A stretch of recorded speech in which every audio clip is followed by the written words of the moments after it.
قاضی فائد عیسیٰ کی فیملی کے لندن کے اندر 3 آپ کو علم ہے فلیٹ نکلے، اور اس کے بعد یہ سپریم کورٹ آف پاکستان کے اندر معاملہ آیا۔ آج تک اسٹیبلشمنٹ پر یہ تنقید ہوتی ہے کہ وہ قاضی فائد عیسیٰ کو سارا معاملہ انہوں نے چلایا اور بعد میں عمران خان کے ساتھ اس کو نتھی کر دیا گیا، لیکن قاضی فائد عیسیٰ شاید اسی معاملے کی وجہ سے بہت سارے لوگوں کا خیال ہے کہ اس معاملے سے جب فلیٹ والے کیس سے ان کو نکالا گیا تو وہی اصل میں کمپرومائزڈ ہوئے تھے،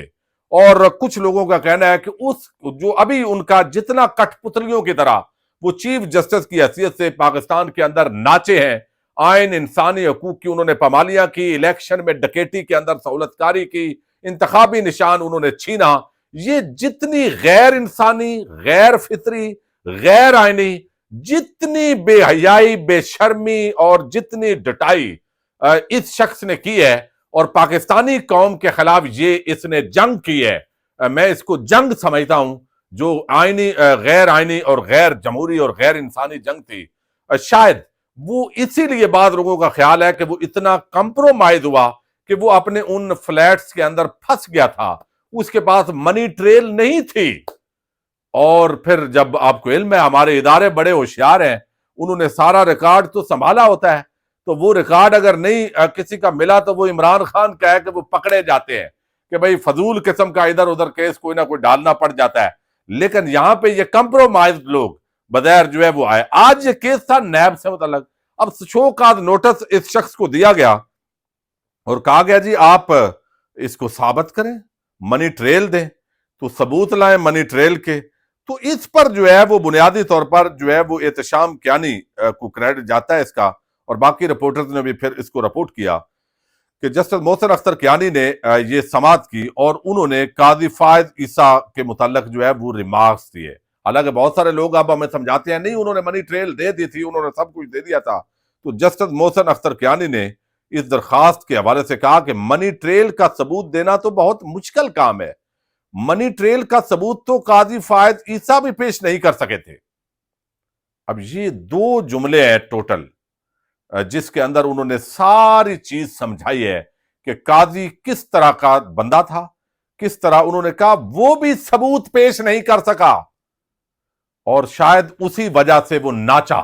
جس طرح اس کو نچایا گیا۔ تو یہ ایک بہت ہی عام ریمارکس ہیں جو جسٹس محسن اختر کیانی ہیں ان کے، اور قاضی کی جو آتما ہے وہ آج ان 2 جملوں کے اندر جو ہے وہ صحیح طریقے سے رولی ہے۔ اچھا، اب جو سندھ ہائی کورٹ ہے وہاں سے آج بڑی ڈیولپمنٹ ہوئی ہے جس پہ ہمارے میڈیا نے فوکس نہیں کیا، اور یہ خبر بہت بڑی خبر ہے، میں اس کو انتہائی ویٹیج دیتا ہوں، چونکہ وہاں پہ سندھ ہائی کورٹ کے اندر جو ہے وہ 26ویں آئینی ترمیم کے خلاف پٹیشنز وہ دائر تھی۔ اب ان پٹیشنز کے اندر یہ chief justice Sindh high court ہیں، ان کی سربراہی میں 2 رکنی بینچ نے 26ویں آئینی ترمیم کے خلاف درخواست پر سماعت کی ہے، اور آج باقاعدہ وفاقی حکومت کو اس کے اندر نوٹس جاری کر دیا گیا ہے، اور معاملہ یہ تھا کہ جناب یہ کس ماحول کے اندر یہ کس طرح 26ویں آئینی ترمیم، ایک تو اس کے اندر جو عدلیہ کی آزادی ہے وہ کمپرومائز ہوئی ہے، اس طریقے سے 2 ہائی کورٹ سپریم کورٹ بن گئی ہے آئینی بینچ، اور دوسرا یہ تماشا شروع ہو گیا ہے۔ پھر اس کے اندر خاص طور پر اس حکومت کا مینڈیٹ بھی نہیں تھا یہ کرنے کا، اور پھر جس طریقے سے کہا گیا ہے کہ جو اراکین اسمبلی ہیں، سینیٹرز ہیں، ان کو دباؤ ڈالا گیا یہ ساری ترمیم کروانے کے لیے، تو اس معاملے کے اندر وفاقی حکومت کو آج نوٹس جاری کیے گئے ہیں، اور خاص طور پر جو درخواست گزار ہے اس کے دعوے کے مطابق، یعنی دعویٰ کیا گیا درخواست گزار کی طرف سے کہ بھئی یہ دباؤ ڈالا گیا ہے، تو اب سندھ ہائی کورٹ نے بی این پی مینگل کے 2 سینیٹرز کو طلب کر لیا ہے۔ اب یہ اختر مینگل کا امتحان ہے، یہ اب سینیٹرز کا بھی امتحان ہے، ان پہ یہ بہت بڑی ذمہ داری ہے، لیکن خدا نہ خواستہ وہ اٹھائے نہ جائیں یا ان کا کوئی فیملی ممبر نہ اٹھائے جائے۔ عدالت نے بلایا، اگر یہ 2 سینیٹرز سندھ ہائی کورٹ کے اندر آ کے بتا دیتے ہیں کہ بھئی ہمیں اٹھا لیا گیا تھا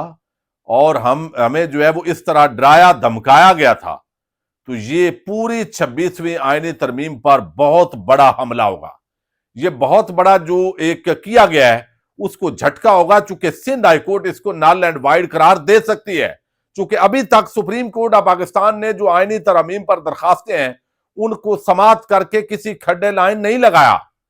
اس کا کوئی فیصلہ نہیں کیا. اور ویسے بھی جو فیصلہ آنا ہے سپریم کورٹ میں وہ پتہ ہے, جب چیف جسٹس بھی اسی 26ویں آئینی ترمیم کے تحت بناؤ, جب آئینی بینچ جو ہے وہ جسٹس امین الدین جیسے شخص, وہ پورے مندوخیل صاحب, وہ آئینی بینچ کے اندر جو ایک جج اگر عائشہ ملک نے بولنا ہو تو اس کو اس سے اٹھا کے باہر پھینک دے, یعنی یہ سوالات جب اٹھ رہے ہوں